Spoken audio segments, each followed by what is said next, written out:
간밤 미국 증시는 어제 도널드 트럼프 미국 대통령이 발표한 자동차 품목 관련 관세 이슈를 소화하면서 다시 한번 하락하는 움직임이 나왔습니다. 잠시 후에 수혜주 그리고 피해주 정리해서 브리핑해드리겠습니다. 네, 어제 이어서 오늘도 자동차 관련주들의 큰 폭의 변동성이 나왔는데요. 유럽이나 다른 국가들도 즉시 여러 가지 대안들을 마련하는 모습들이 포착이 되고 있습니다. 간밤 시장에서 전해졌던 주요 이슈들도 같이 점검을 해드리도록 할 텐데 먼저 3대 지수부터 확인을 해보시죠. 간밤 시장 상황 체크해볼까요? 네, 뉴욕 증시 함께 체크해보시죠. 3대 지수는 하락이 나왔습니다. 낙폭이 크지는 않았는데요. 어제 장 마감 후에 트럼프 대통령이 발표한 25%의 자동차 품목에 매기는 이 고율 관세 관련 뉴스를 소화하면서 소폭의 하락 나왔습니다. 나스닥이 17,800선에서 마감하면서 0.5% 약세 보였고요. S&P 500과 다우는 0.3%가량의 마이너스로 집계가 됐습니다. 오늘 자동차 관련주 단에서 선별적인 흐름이 나타났는데요. 테슬라가 장중에 6% 넘게 상승하기도 했는데 마지막에는 0.4%대까지 상승폭을 줄이면서 마감했습니다. 미국 내의 생산을 거의 100% 하고 있어서 오히려 고율 관세 뉴스 관련해서 상대적인 수혜주다라는 반응이 나왔습니다. M7 주가는 엇갈리는 모습이었고요. 일단 관세 관련한 이슈부터 확인해 보겠습니다. 시장에서는 어제 있었던 이 고율 관세 이슈를 소화하는 흐름이었다고 말씀을 드렸는데요. 트럼프 계속해서 시장에 불확실성을 던져주는 상황입니다. 어제 이 자동차 관련 25%의 고율 관세 행정명령에 서명을 하면서 이렇게 이야기를 했어요. 오히려 중국에 대해서는 관세를 줄일 의향이 있다라고요.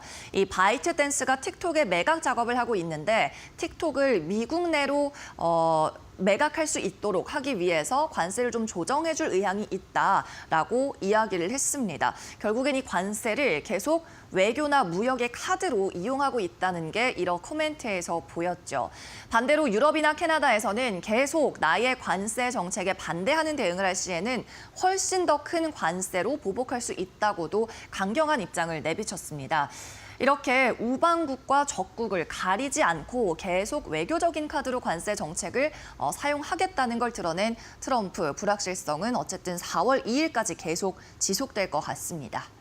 자, 이 가운데 발표된 경제 지표는 괜찮았습니다. 일단 4분기 GDP가 발표가 되면서 물가 지수가 함께 나왔는데요. 4분기 PC 가격 지수는 4%가 나왔습니다. 지난 잠정치 4.2% 대비해서 소폭 낮아진 수치로 확정이 나왔죠. 그리고 근원 PCE 같은 경우에는 2.6%입니다. 마찬가지 잠정치보다는 소폭 낮게 나오면서 물가 안정화되는 흐름이 나타났고요. 오늘 발표된 PCE 같은 경우에는 GDP가 발표되면서 거기에 함께 들어가 있는 수치이고 또 오늘 밤에 발표될 2월 PCE가 시장에서는 상당히 중요하죠. 이 2월 PCE도 발표가 되면 다음 주 월요일 이 시간에 전해드리도록 하겠습니다. 그리고 GDP 발표도 성장률이 좋게 나왔습니다. 2.4%가량으로 견조하게 나왔다는 분석 제기가 되고 있고요. 같은 날 고용 수치도 함께 나왔습니다. 신규 실업수당 청구 건수가 22만 4천 건 기록하면서 예상치인 22만 5천 건보다 살짝 줄어든 수치가 나왔어요. 소폭 하회하거나 비슷한 수준으로 부합한 예상치에서 나왔는데요. 계속해서 고용은 수년째 20만 건에서 25만 건 사이의 밴드 안에서 움직이고 있습니다. 다만 아직까지도 도지의 이 감원 인원은 이 수치에 포함이 되지 않습니다. 4월에 발표되는 3월 수치에서 좀 드러날 수 있을 것으로 보여서 그때까지는 조금 더 주시해야 되는 수치가 되겠습니다. 앞서 말씀드렸다시피 GDP 같은 경우에는 2.4% 나왔고요. 예상보다 성장세가 좋았던 걸로 확인이 됐어요. 네, 계속해서는 S&P 500 섹터별 흐름도 확인해 보겠습니다. 오늘 자동차 주식들의 희비가 크게 엇갈렸습니다. 테슬라 같은 경우에는 미국에서 판매하는 차량을 전부 미국 내에서 생산하고 있기 때문에 월가에서 단연코 수혜주다, 위너다라는 분석이 잇따라 나왔고요. 장중에 6% 넘게 상승 마감하는 모습이었지만 이날 장 막판에는 0.4%의 소폭 강세로 마감했습니다. 이 오토 메이커단에 있는 GM과 포드 같은 경우에는 급락이 연출됐는데요. 특히 해외 생산 비중이 높은 GM이 7% 넘는 폭락 나왔고요. 포드 같은 경우에는 3% 이상의 하락세가 연출됐습니다.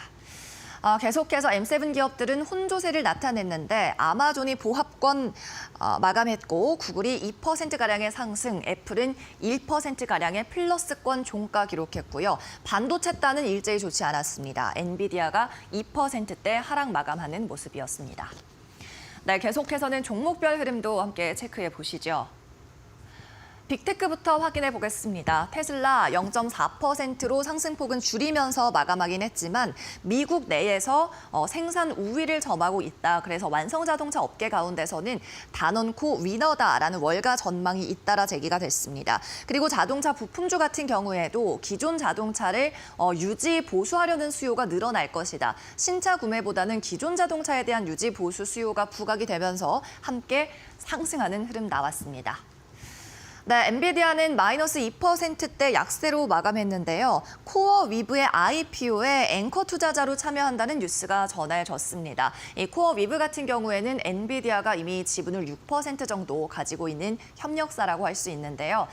엔비디아의 칩을 구매해서 서버에 대여해주는 역할을 합니다. 즉, 엔비디아의 칩을 사서 그걸로 장사를 하는 기업이라는 뜻이죠. IPO를 추진하고 금요일에 미국 시간 금요일에 상장 예정인데 엔비디아가 주당 40달러로 매수를 하면서 IPO에 참여한다는 뉴스 전해졌습니다. 네, 다음은 메타입니다. 페이스북에서 프렌즈, 즉 친구라는 새로운 탭이 공개가 됐습니다. 기존에는 친구 알림이나 새로운 친구 등록 같은 것이 뜨는 탭이었는데 이것이 개편이 되면서 기존 예전의 페이스북과 비슷한 형태로 돌아가게 됐습니다. 마크 주커버그 CEO는 OG 페이스북, 즉 원조 페이스북 시절로 돌아간다라는 개념을 제시하면서 이 친구 탭에서는 일종의 피드처럼 내 친구들이 올리는 게시물만 확인할 수 있도록 개편한다고 밝혔습니다. 네, 이어서는 이슈 있는 종목들 체크해 보시죠. 먼저 알리바바 보겠습니다. 이날 2% 넘는 상승이 나왔는데요. 새로운 최신 오픈소스 인공지능 모델을 발표했기 때문입니다. 이름은 QN 옴니 7B인데요. QN은 알리바바가 만든 이 AI 모델의 이름, 명칭이 되겠고요. 옴니라는 말의 뜻은 텍스트를 입력했을 때뿐 아니라 이미지나 음성 같은 것으로 입력을 했을 때도 그 정보를 이해하고 인식해서 출력을 한다는 말입니다. 그리고 7B는 성능이라고 이해하시면 되겠습니다. 새로운 AI 모델 공개하면서 주가 상승 마감 나왔습니다. 다음은 AMD 보겠습니다. 제프리스에서 투자 의견을 다운그레이드했습니다. 매수에서 보유, 홀드로 낮췄는데요. AI 성과가 아직까지 확인이 되지 않고 있고 부족하다라고 이야기했고요. 또 인텔과의 경쟁이 심화되고 있는 점도 매수 등급 하향 조정의 이유로 꼽았습니다. 여기에 더해서 이 반도체단에서 매출 성과도 부족한데 월가에서 기대치가 너무 높다. 매출 추정치가 여전히 높다고도 코멘트했습니다.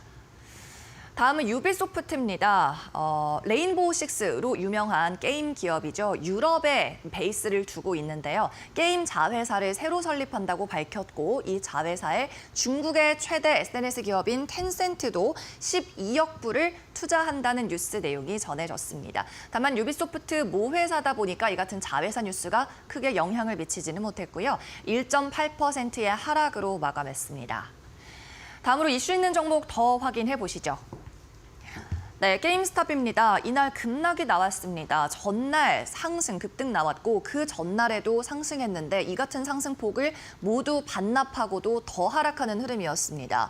이유는 이 비트코인 매수에 있었습니다. 사실 비트코인 매수를 하겠다고 처음 이사회에서 결정이 났을 때 급등을 이틀 동안 거듭했는데요. 오늘 나온 뉴스는 이겁니다. 회사의 보유 자금을 사용해서 비트코인을 사겠다는 게 아니라 전환사채를 13억 불 발행해서 암호화폐를 매수하는 방안을 추진한다는 내용이었습니다. 회사가 보유하고 있는 현금이 아니라 빚을 내서 산다는 내용이 전해지면서 22% 폭락 나왔습니다.